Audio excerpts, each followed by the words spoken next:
wafat Rasulullah itu sama seperti jabatan nabi-nabi di zaman Bani Israel.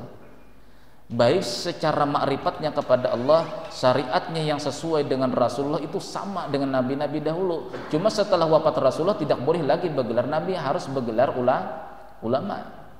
Tapi sama ndak ilmu mereka sama.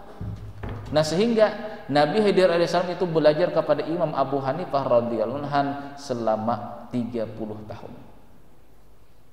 Nah ketemu dengan Nabi Khidir inilah, Nabi Khidir dengan Umar bin Abdul Aziz. Jadi Umar bin Abdul Aziz ini minta wasiat, iyyaka ya Umar antakuna waliyan lillahi fil alaniyah. Wahai Umar bin Abdul Aziz, jadilah kamu seorang kekasih Allah itu secara tersembunyi.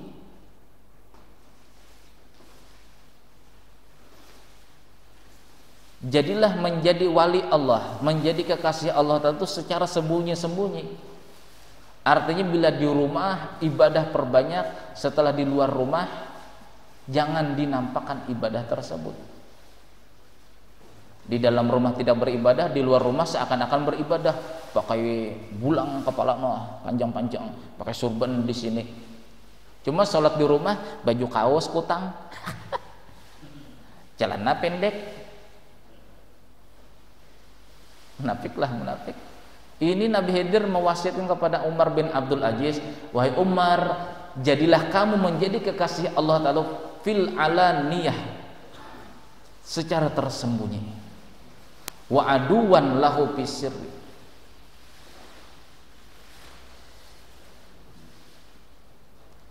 wa man lam tatasawi syariratuhu wa alaniyatuhu fahuwa munafikun.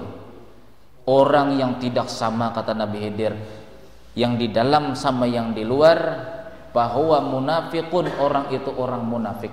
Wal munafiquna fid darkil asfali minan nar. Orang munafik itu menjadi kerak daripada api neraka, menjadi arang untuk pembakar di dalam api neraka. Naudzubillah min dzalik. Jadi mensesuaikanlah yang di dalam sama yang di luar ini sulit. Nah itu perlu pelatihan. Tidak mungkin kita langsung sekejap langsung bisa, tidak bisa. Cari ilmunya lah, cari gurunya yang bisa melatih kita supaya yang di dalam sama yang di luar ini sama. Jadi setelah mendengar nasihat Nabi Khidir alaihissalam inilah Umar bin Abdul Aziz ini, fabaqa Umar hatta balla lihyatuhu. Menangis Umar bin Abdul Aziz sampai membasahi daripada jenggot beliau. Wa fil hadis, di dalam hadis Rasulullah sallallahu alaihi wasallam, yakhruju fi akhir zamani aqwamun, akan keluar di akhir zaman, kata Rasulullah, aqwamun, suatu masyarakat, kelompok masyarakat, yahtaluna ayatlubuna dunya, mereka itu mencari dunia, harta dunia, bi amalil akhirah, dengan perbuatan amal akhirat. Artinya inilah berpakaian seakan-akan orang soleh, inilah pokoknya kemana-mana pakai gamis, ke pasar pakai gamis, bersurban, berbulang. Cuma bila sholat sendirian baju kaos kutang, pakai celana. Bila di luar, wah hebat. Tujuannya apa? Supaya dianggap orang soleh. Lalu manusia ini datang meminta-minta apa-apa, minta hajat apa-apa, dikasih duit, inilah tujuannya. Jadi kalau kita di rumah seperti pakaian biasa, ya di luar juga seperti biasa juga. Di mana kita apa? Nah, istilah orang Indonesia adalah di mana bumi dipijak, di situ langit junjung. Nah, istilahnya di mana kalau ke pasar orang pakaian biasa, pakai celana, pakai baju kaos biasa, inilah ini ke pasar pakai baju gamis. Yang takutnya bukan menyalahkan sunnah Rasulullah, bukan menyalahkan sunnah Rasulullah, tidak. Yang kita takutkan tuh salah hati kita. Lalu kita dengan memakai sunnah Rasulullah SAW tadi, hati kita ini belok. Tujuannya apa? Supaya merasa lebih sunnah. Nah ini yang masalah. Kalau di zaman Rasulullah itu dididik dahulu perkara hati, baru dididik perkara syariat. Kalau sekarang beda lagi, pokoknya sunnah kerjakan, bagaimanapun harus dikerjakan. Siapa tahu hati rusak. Masuk masjid mau pakai bulang begini, pas sesuai dengan Rasulullah, fadilahnya melebihi daripada 70 kali kita sholat kalau pakai imamah. Betul, memandang fadilah, tapi hati betul ndak dulu. Kalau betul, nah baru kita katakan jempol begini. Kalau tidak betul kita yang rusak. Jadi sesuaikan dulu hati. Hati ini mengerjakan ini karena Allah kah tidakkah? Bila tidak bisa kita menjaga hati, sudah tidak usah dipakai. Kan perkara sunnah aja. Perkara wajib menjaga hati. Menjaga hati lebih wajib ketimbang menjaga yang sunnah di luar.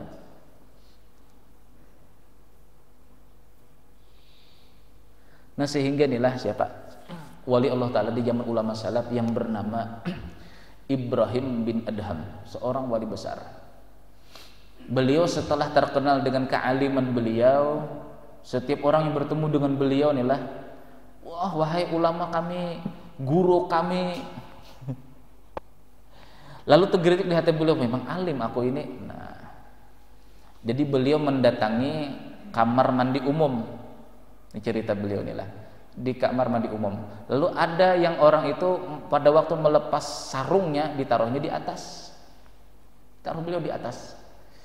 Kata beliau, ini aku ini rusak sudah hati dengan gelar sebagai guru, sebagai syekh. Diambil beliau sarung tadi, Pak, sarung orang tadi dicuri beliau, dipasang beliau. Nah setelah itu manusia mengatakan pencuri, orang alim tidak ada yang mencuri, orang alim itu tidak ada maksiat begini. Nah setelah dicemooh manusia, beliau mengembalikan lagi sarung tadi. Aku kata beliau bukan mencuri, cuma ingin memakai aja. Nah setelah dihina-hina manusia, hati beliau mengatakan aku bukan orang alim. Nah setelah itu terjaga hati beliau, naik pangkat derajat kewalian beliau. Tapi ini jangan coba-coba kita nilah seperti ini. Ada istilah itu namanya apa namanya? Taswir. Tapi ini jangan kita memakai inilah. Kalau tanpa bimbingan guru mursyid tidak bisa. Ada istilah taswir. Melepas syariat tujuannya menjaga hati. Yang seperti tadi itu.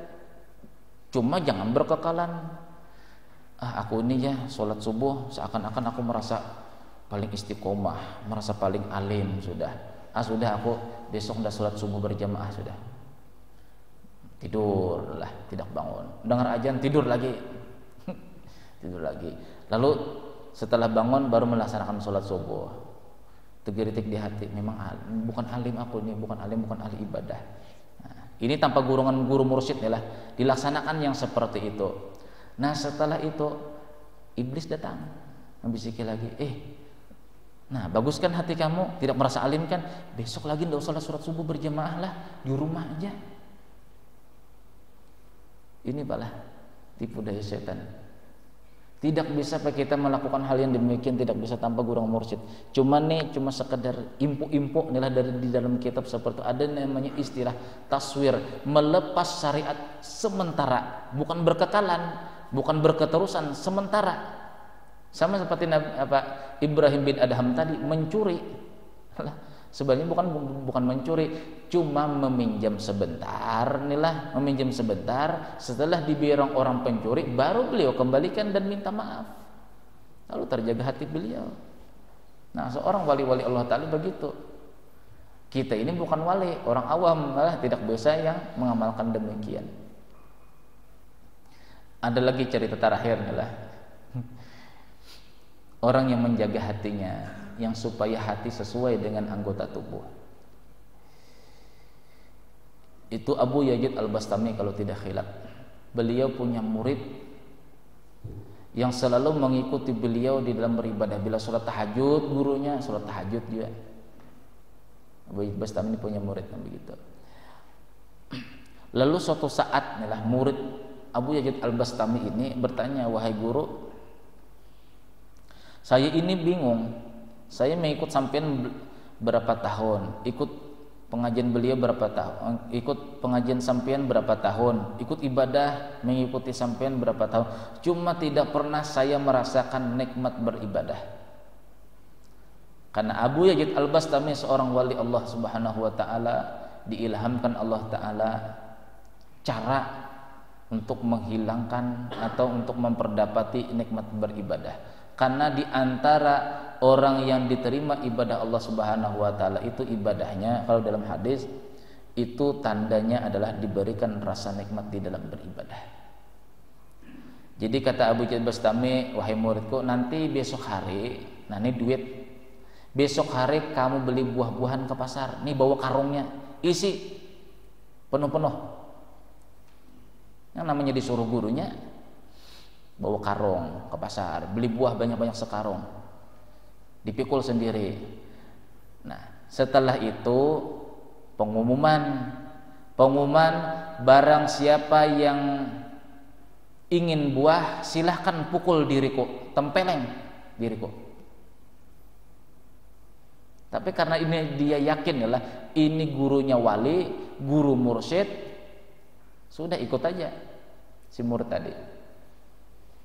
Besok harinya berangkat ke pasar, beli buah-buahan, 1 karung, dipikul sendiri.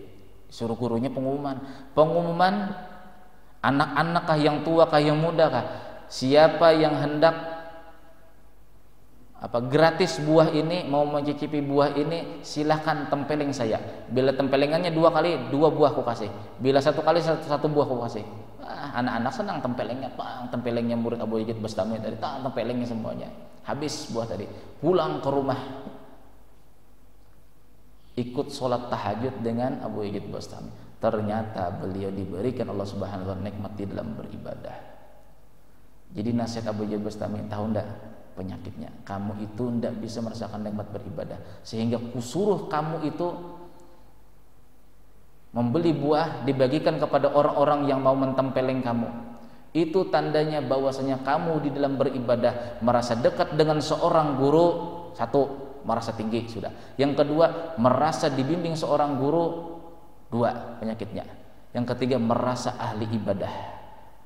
Lalu dengan adanya dihinakan di masyarakat, kamu merasa hina. Di saat kamu merasa hina, di saat itu kamu beribadah, Allah telah menghadiahkan kamu yang namanya nikmat di dalam beribadah. Ternyata kuncinya hati. Iyalah, ternyata kuncinya hati.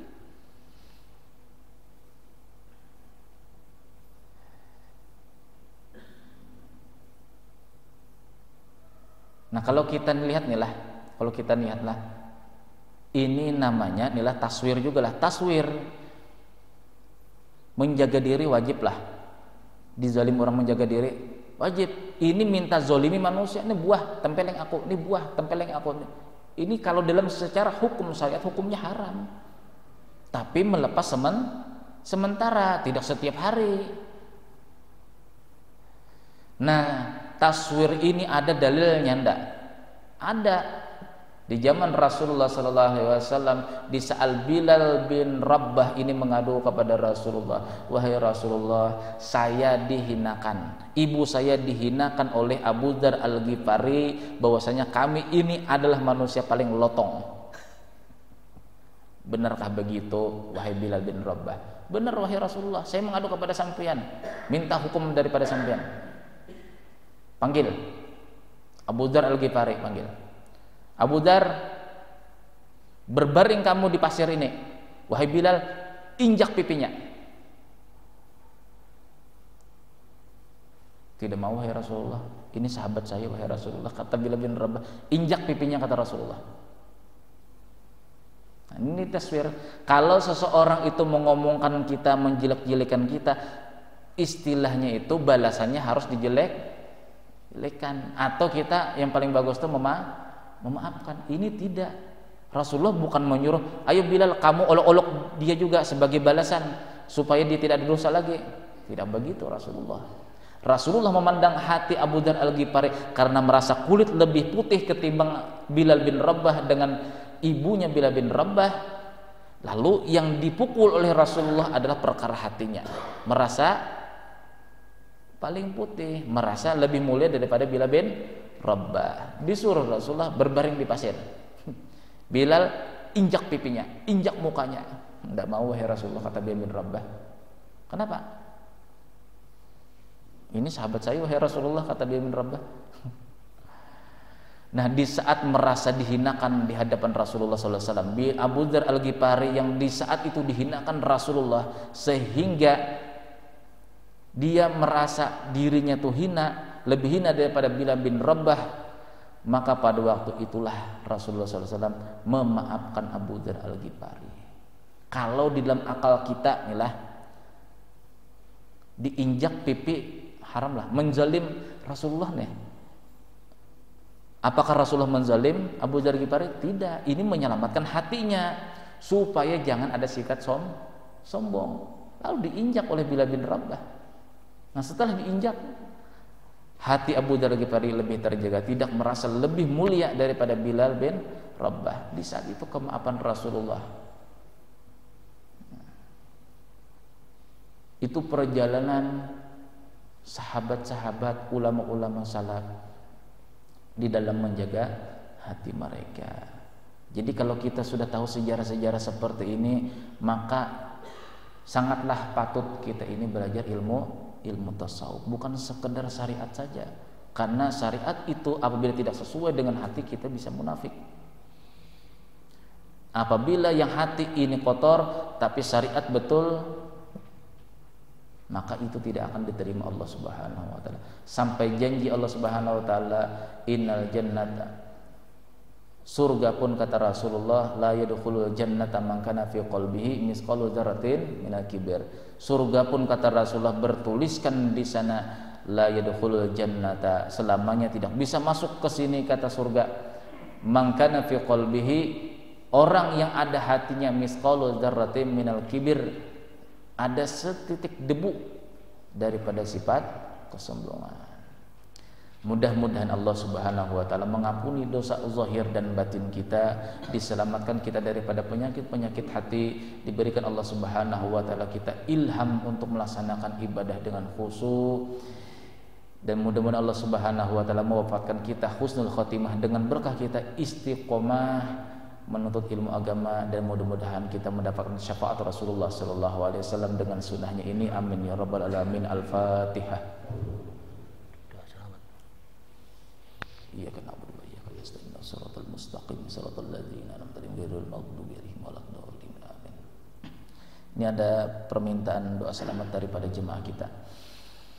Bismillahirrahmanirrahim. Alhamdulillahirabbil alamin wassalatu wassalamu ala asyrofil anbiya mursalin sayyidina wa lana Muhammadin wa ala alihi washabihi wa barik wasallim ajmain. Subhanal munafisi an kulli madiyun, subhana farraji an kulli mahzun, subhana man idza arada syai'an ay yaqula lahu kun fayakun, subhana man ja'ala khazainahu bainal kaffi wa nun ya mufarriju farij hammana wa ghamana wa halana farajan ajal bi rahmatika arhamar rahimin. Allahumma inna nas'aluka alfa dawain wa alfa quwwatin wa alfa ilmi wa alfa barakah wa alfa salama wa alfa hajjah wa alfa ni'mah wa alfa rahmah wa sammaitaha ala lisani nabiyyika Muhammadin sallallahu alaihi wasallam al-mu'immata ta'ummu li sahibiha khairat darin wa dafi'ata tadfa'una kulla mandaratin ya qadiyal hajat wa yadafi al-balid wa yadafi al-balaya iqdi hajatina ya Allah, khususan hajat sahibil hajah bi'atubi salamata wa sihhata wal afiyata lana wa alaihim wa ala bidikal hujjat wal guzati wal zuwar wal musafirin wal muqimin fil bari wal bahri minal muslimin wa qina syarral zalimin fansurna ala al-qawmil kafirin ya mujibasain wa khtimana minka bi khairin ya arhamar rahimin. Allahumma inna nas'aluka salamatan fid din wa afiyatan fi jasadina wa ziyadatan fi ilmina wa barakatan fi rizqina wa amwalina wa auladina wa kasbina wa jami'i ahwalina bi rahmatika ya arhamar rahimin. Wa nas'aluka taubatan qabla maut wa rahmatan indal maut wa maghfiratan ba'dal maut. Allahumma hawwin alaina fi sakaratil maut wan najata minan nar wa afa'in hisab. Rabbana atina fid dunya hasanah wa fil akhirati hasanah wa qina adzabannar. Wa sallallahu ala khairil sayyidina Muhammad wa ala alihi wasallam. Rabbika rabbil izzati amma yasifun. Salamun alal mursalin alhamdulillahi rabbil alamin. Subhanakallahumma wa bihamdika asyhadu an la ilaha illa anta astaghfiruka wa atubu ilaik. Assalamualaikum warahmatullahi wabarakatuh.